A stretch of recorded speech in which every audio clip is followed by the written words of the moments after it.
São de melhor polímata intelectual, Jordan Peterson nos convida para fazer uma jornada intelectual e espiritual.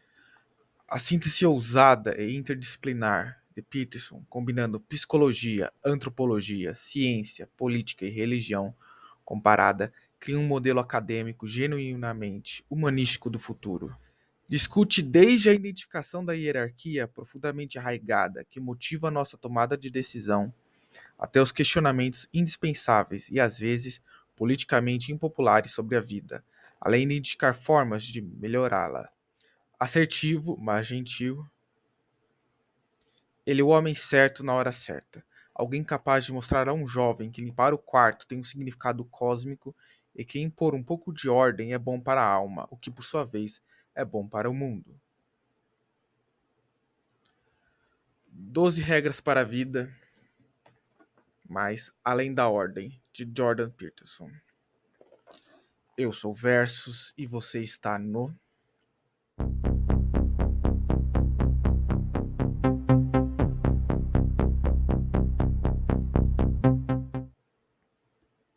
Esta duologia, publicada pela editora Alta Books, primeiro uma crítica simples.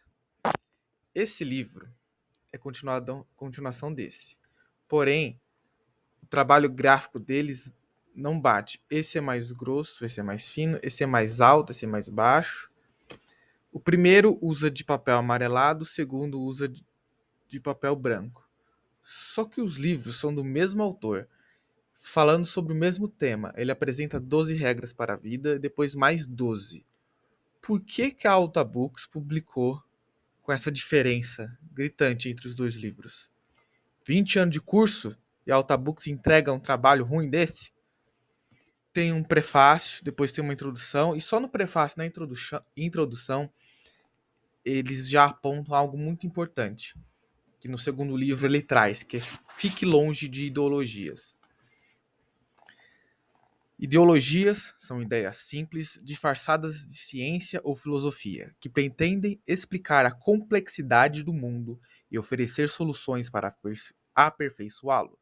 Os ideólogos são pessoas que fingem saber como fazer um mundo melhor, antes de organizarem o próprio caos interior. As ideologias substituem o conhecimento verdadeiro, e os ideólogos são sempre perigosos quando ganham poder, pois um comportamento simplista e sabe-tudo não é páreo para a complexidade da existência. Além disso, quando suas engenhocas sociais não funcionam, os ideólogos não culpam a si mesmos, mas a todos que desmascaram suas simplificações. A vida é sofrimento. É pelo fato de termos nascido humanos que, com certeza, teremos nossa dose de sofrimento. Paralelamente ao nosso desejo de sermos livres de regras, todos buscamos uma estrutura. Aristóteles definiu as virtudes como simples formas de comportamento mais favoráveis à felicidade na vida. O vício foi definido como formas de comportamento menos favoráveis à felicidade. Pessoas não conseguem tolerar o vácuo. Elas não conseguem viver sem uma bússola moral, sem um ideal pelo qual guiar suas vidas. Eles se inscrevem em cursos de humanidades. Aí aqui vem uma crítica ao ensino superior. Eles se inscrevem em cursos de humanidades para estudar os maiores livros já escritos, mas não recebem os livros. Em vez disso, recebem ataques ideológicos contra os livros baseados em uma simplificação aterrorizante, onde o relativista está repleto de incerteza, o ideólogo é o oposto. Ele é super preconceituoso e crítico, sempre sabe o que está errado nos outros e como resolver. Criamos uma estrutura de leis e regras onde quer que estejamos. A ideia de que a vida humana pode ser livre de preocupações morais é fantasiosa. Todos somos criadores de regras. Desenvolver-se além das barreiras do seu eu atual requer uma escolha cuidadosa de ideais e a busca deles. Ideias que estão Ideais que estão lá em cima, acima de você, superiores a você, e que nem sempre você terá certeza se pode alcançar. Mas, se não é certo que nossos ideais são atingíveis, por que nos preocupar tentando alcançá-los? Para começar, Porque se você não tentar fazê-lo, é certo que nunca sentirá que sua vida tem um sentido. E talvez porque, por mais desconhecido e estranho que possa parecer, na parte mais profunda de nossa psique, todos nós queremos ser julgados. Esse prefácio foi escrito pelo Dr. Norman Doidge. Já a introdução é do próprio Peterson. A ordem é o mundo da estrutura social, do território explorado e da familiaridade. O estado da ordem é tipicamente retratado simbolicamente no imaginário como masculino. É o rei sábio e o tirano, para sempre vinculados, assim como a sociedade é simultaneamente estrutura e opressão. O caos, em contraste, é onde ou quando algo inesperado acontece. Como antítese da ordem, simbolicamente masculina, ele é apresentado no imaginário como feminino. É o novo e imprevisível que surge de repente no seio do cotidiano familiar. É a criação e a destruição, a fonte de coisas novas e o destino dos mortos. Assim como a natureza em oposição à cultura é simultaneamente nascimento e morte. A ordem e o caos são o yin e o yang do famoso símbolo taoísta, duas serpentes da cabeça ao rabo. A ordem é a serpente branca, masculina. O caos, sua equivalente feminina, preta. O ponto preto no branco e o branco no preto indica a possibilidade de transformação. Exatamente quando as coisas parecem seguras, o desconhecido pode se assomar gigante e inesperadamente.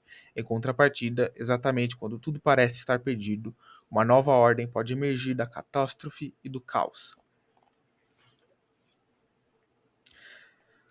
Não significa exatamente que as pessoas lutarão pelo que acreditam, mas elas lutarão para manter a coerência entre o que acreditam, o que esperam e o que desejam.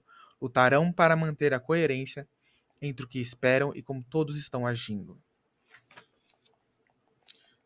O centro é ocupado pelo indivíduo. O centro é marcado pela cruz como um X em um mapa. A existência naquela cruz é sofrimento e transformação. E esse fato, acima de todos, precisa ser aceito voluntariamente. Dentre todas as 12 regras, a mais popular é a 1, costas eretas, ombros para trás.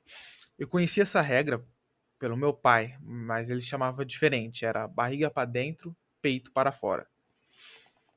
E ele explica, ele usa principalmente a antropologia e diz o como que essa postura influencia positivamente o seu psicológico e influencia positivamente como as pessoas enxergam você. Regra 2. Cuide de si mesmo como cuidaria de alguém sob sua responsabilidade. 3. Seja amigo de pessoas que queiram o melhor para você. 4. Compare a si mesmo com quem você foi ontem, não com quem outra pessoa é hoje. Se você apenas ouve as regras, algumas vão parecer simplistas e algumas você nem vai entender. Mas cada regra ele dedica um capítulo inteiro a ela. Ele disserta usando de psicologia, teologia, tudo para explicar ou tudo para criar uma fundação para aquela regra e também te entrega os resultados que você irá obter ao seguir aquela regra. 5. Não deixe que seus filhos façam algo que faça você deixar de gostar deles. 6. Deixe sua casa em perfeita ordem antes de criticar o mundo. Essa também é uma das regras mais populares dele. Ele exemplifica como os ideólogos na internet são seres cheios de moral, cheios de julgar os outros, mas essa mesma pessoa nem arrumou a própria cama. A pessoa enxerga o defeito nos outros, mas não em si próprio. 7. Busque o que é significativo, não o que é conveniente. Essa regra 7 é muito comum acho, nas religiões. O que é significativo é muito mais satisfatório do que aquilo que é conveniente. Busque algo maior do que aquele seu prazer momentâneo, aquele prazer mundano. 8. Diga a verdade, ou pelo menos não minta. A verdade é algo que sempre foi muito importante, mas como ela machuca, muitas pessoas evitam ela e acham que podem construir suas vidas em mentiras, mas toda mentira quebra, rui, ela cai e leva a sua vida junto. 9. Presuma que a pessoa com quem está conversando possa saber algo que você não sabe. Tem uma psicanalista na internet, que ela diz algo, incentiva as pessoas a adquirirem uma habilidade que faz muita falta nas pessoas hoje em dia, que é a escutatória, que é essa regra 9. As pessoas não escutam. Escute, não julgue, não pense, apenas genuinamente escute o que o outro tem para dizer. Depois você reflete, você processa essa informação e aí você responde. As pessoas muitas vezes não escutam, elas já estão com uma resposta pronta na cabeça para qualquer coisa que você tenha para dizer para ela. Regra 10. Seja preciso no que diz. Regra 11. Não incomode as crianças quando estão andando de skate. Por exemplo, essa regra aqui, só lendo o capítulo você vai entender a aplicação dela. E 12. Acaricie um gato ao encontrar um na rua. Fez tanto sucesso esse primeiro livro que ele publicou um segundo e trouxe mais 12 regras. E de fato, esse primeiro livro, as 12 regras nesse primeiro são mais impactantes, mais eficientes na nossa vida do que as desse segundo. Mas se você é um leitor, compensa sim ler o segundo, pois ele traz muitas coisas boas. Muitas coisas ótimas. Nada aqui é mais ou menos. Regra 1. Não denigra as instituições sociais ou as realizações criativas de forma negligente. 2. Imagine quem você poderia ser e mire esse alvo com determinação. Regra 3. Não esconda na névoa o que é indesejável. Essa é uma outra frase para o não varra os seus problemas para debaixo do tapete. Fingir que um problema não existe, a negação, não vai eliminar o problema. Pode até tornar o seu problema maior e mais difícil de resolver. Se você tem um problema, vá nele e resolva. Converse o que precisa ser conversado, conserte o que precisa ser consertado. Se você não sabe como consertar, procure uma maneira de consertar, busque ajuda, etc. Regra 4. Perceba que a oportunidade se esconde onde a responsabilidade foi abdicada. 5. Não faça o que odeia. 6. Ele dedica um capítulo a algo que já estava na apresentação aqui desse livro e que é um dos motivos pelos quais Jordan Peterson é tão odiado. Ele entrega a verdade. Então, em vários momentos, você pode ler alguma coisa que vai machucar os seus sentimentos. E é por isso que os ideólogos odeiam tanto ele.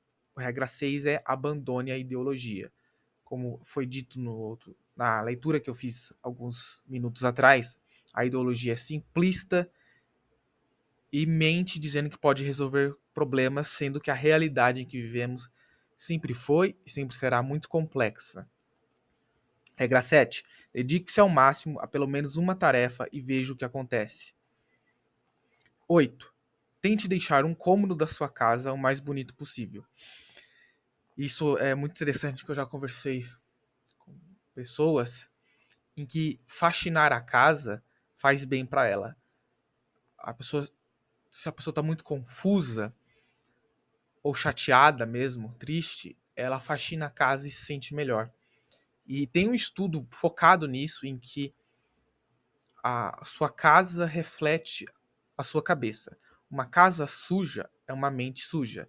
Uma casa limpa é uma mente limpa. Uma casa bem arrumada e organizada é uma mente em ordem, tudo devidamente organizada.